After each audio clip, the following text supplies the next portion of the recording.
Hello YouTube foodies, this is Mike from Random Acts of Cooking, and I'm going to take a page from Malcom Reed's channel, How to BBQ Right, and I'm going to make some smoked chili, but I'm going to put my twist to it. Okay, let me show you. Alright, for this plate of seasonings I have 1 tablespoon of just the basic beef rub from Grill Mates. We have 1 tablespoon of chili powder, 1 tablespoon of onion powder, 2 teaspoons of cumin, 2 teaspoons of paprika, 1 teaspoon of oregano, 1 teaspoon of cayenne pepper, 1 teaspoon of chipotle pepper. I'm going to mix all this together and put it in a repurposed container. Then that's going to be sprinkled all over this 2.66 pound chuck roast. Okay, this is going to be sprinkled all over this, both sides and the edges. Alright, what there is left of this I'm going to save because we'll be using that also in the seasonings for the pot of chili. That's going to sit there for maybe about 15-20 minutes while we get and I'm going to use a pit barrel cooker outside to get the pit barrel ready. Okay, we have the pit barrel cooker all ready here. It's almost to 300, which is what I'm going to cook this to. Okay, we got our meat on. The pit barrel cooker is going to cook around 300 degrees. Got my probe set in the meat, so it's going to go up to about 180 degrees internal. And then we're going to pull this off, and it's actually going to go in the fridge till tomorrow.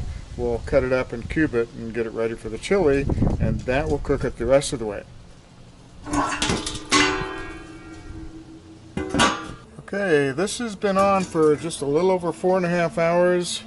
We're up to 174 degrees internal. I'm going to say that's close enough because this is still going to go up about 5 degrees once we take it off. So I'm going to get this off of here, we'll take it inside, wrap it up, put it in the fridge for tomorrow. Okay folks, we're back again the next morning. We're going to get this roast and cut it and cube it. Then we're going to get the Weber kettle ready outside, and we're going to grill some onions, a poblano pepper, and a bell pepper to go in the chili. So let's get to cutting the roast. Okay, this was cooking for 4.5 hours yesterday. I'm going to start off just by cutting it in the middle. And I know it's not done because we're going to be cooking this again in the chili pot. Oh, there you go. All right, we're going to trim off some of that fatty stuff, but right now we're just going to get this cubed up. I can tell you that it smells good, and I just tasted my fingers and it tastes good. So these are going to be about 1 inch by 1 inch cubes, give or take. Okay, here's what we ended up with for the meat we cut up. There's maybe a good 2 pounds or so there. We're also going to put in this 1 pound of cooked ground beef.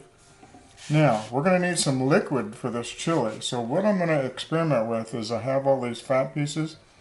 I'm going to, and it's got some seasoning on it, so I'm going to try boiling this in a little bit of water and use part of that as a base for the liquid for the chili. Okay, we've got our cooking grate pretty hot right now, so we're going to put some onions, bell peppers, and a poblano pepper right on the high heat.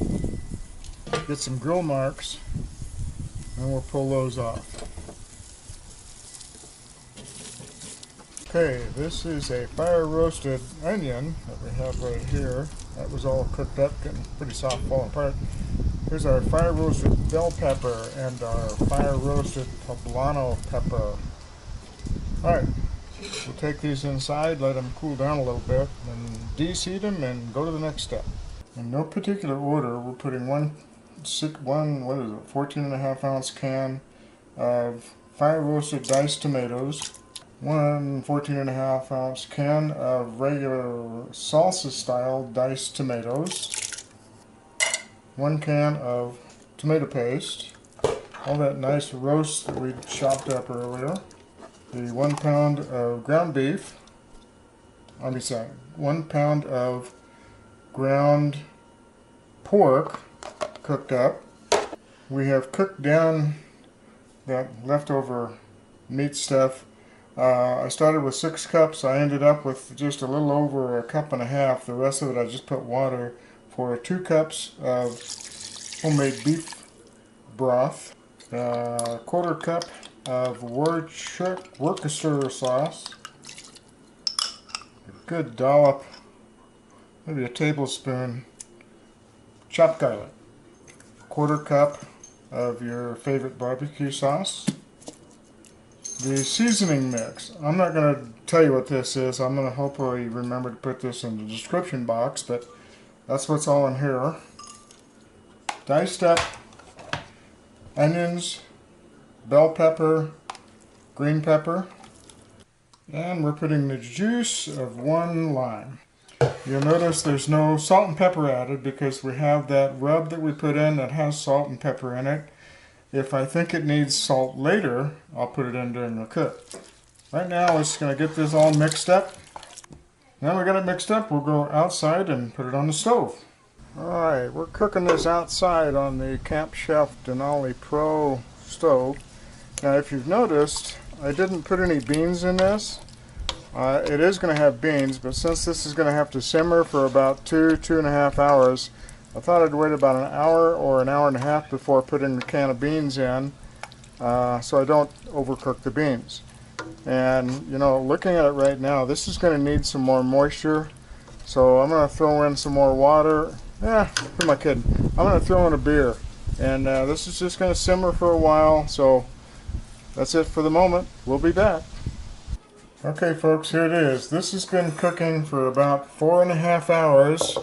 After about 2 hours and some odd minutes, I put 2 cans of beans in it. 1 can of pinto beans and 1 can of black beans. And it's been simmering for another hour after that.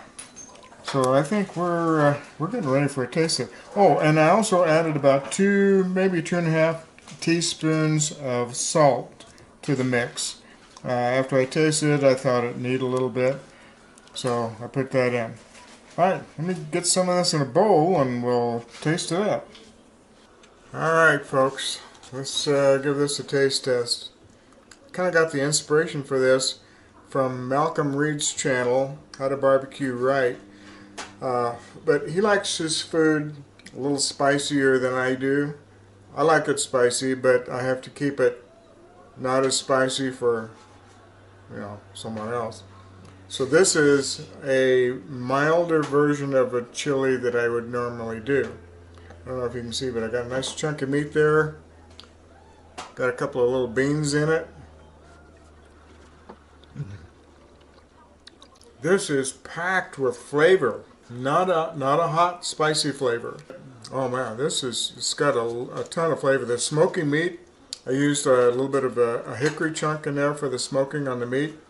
And the charred vegetables, I think this is going to be a winner with, you know, somebody else. Because this is... Yeah, I'm talking about you. Somebody else who's about to pinch you. But anyway, this is really good. I got a big pot of chili. I might end up freezing some, or I don't know, maybe give it away to some of our neighbors. Anyway, with this tonight, we've got a nice couple of little pieces of garlic bread and a little salad that she's putting together for us. So I got to say, thanks Malcom for the inspiration for this. I changed it around a little bit to suit our taste, but it's really good. A lot of flavor. All right, thanks guys, and see you next time.